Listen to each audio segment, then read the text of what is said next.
नमस्कार साथियों। वो कहते हैं ना, कितना भी बिजी हो अपनों के लिए समय निकाल लिया करो। अक्सर वही लोग गलत रास्ते पर अपनाते हैं जिन्हें प्यार की कमी, अपनापन की कमी महसूस होती है। वहीं आगे चलकर अपराध की दुनिया में अपना कदम मजबूत करती है। वहीं होता है गरिमा के साथ। उसके पति बिजनेस के सिलसिले हमेशा बाहर रहते हैं। अकेलापन इस कदर खिलती है कि चार दीवार के अंदर रहने वाले से लेकर वेश्यावृत्ति की दुनिया में अपना पैर इस प्रकार फैलाती है कि खुद के साथ न जाने कितनों लड़कियों की ज़िंदगी बर्बाद कर देती है। नमस्कार साथियों, यह कहानी के सिलसिले का चौथा पार्ट है। यह मामला पश्चिम बंगाल के कोलकाता से सामने आई है।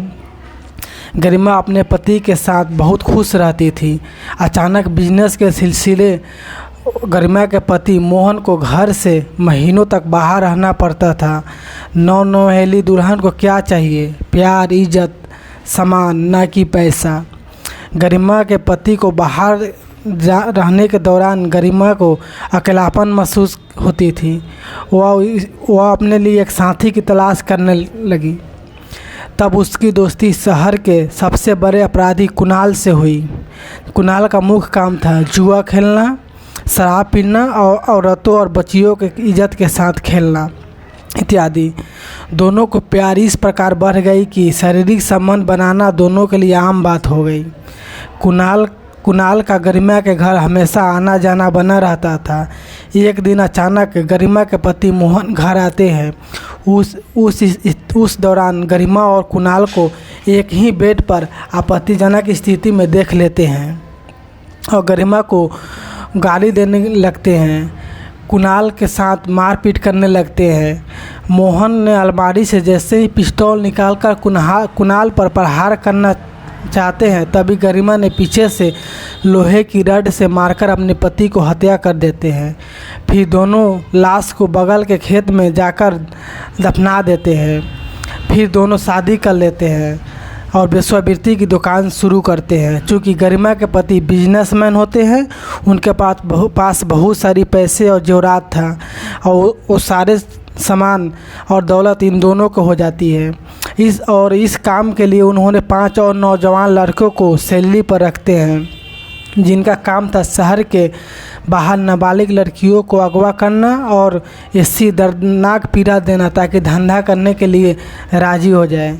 इधर एक लड़का श्याम, जो अपने जीएफ से बहुत प्यार करता था, किसी कारणवश उसकी ब्रेकअप हो जाती है। अब कहानी नया मोड़ लेती है। श्याम अपने जीएफ की गम भुलाने के लिए गरिमा के कोठे की सबसे सुंदर लड़की रीता के साथ समय बिताना चाहता है और गरिमा को कुछ पैसे देकर रीता को अपने घर ले जाती है।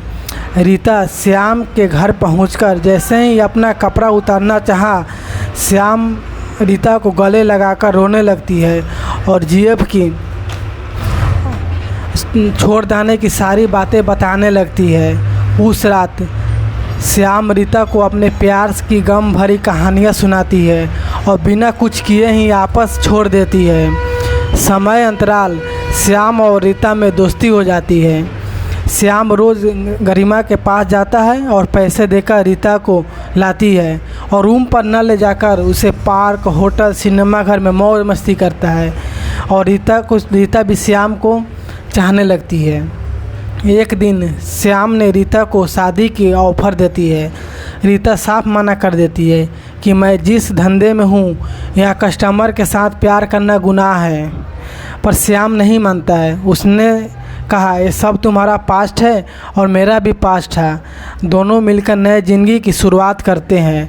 बहुत कहने पर रीता मान जाती है और जैसे ही खबर गरिमा और उनके साथियों को पता चलता है तो श्याम को बुलाकर शादी का प्रस्ताव को हाँ कर देता है।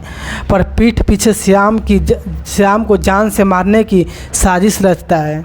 एक दिन जब रीता दूसरे कस्टमर के साथ कहीं गया था, तब रीता और कुणाल श्याम को बगल के बगीचे में बुलाते हैं और वहाँ उनकी हत्या करने की योजना बनाती है। उनकी इसकी जानकारी श्याम को नहीं था। जैसे ही और श्याम की हत्या का बगीचे के बगल के बगीचे में गड्ढा खोलकर डाल देते हैं।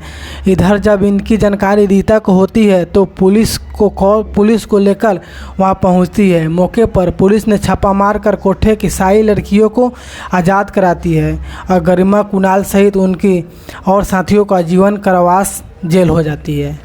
Thank for watching.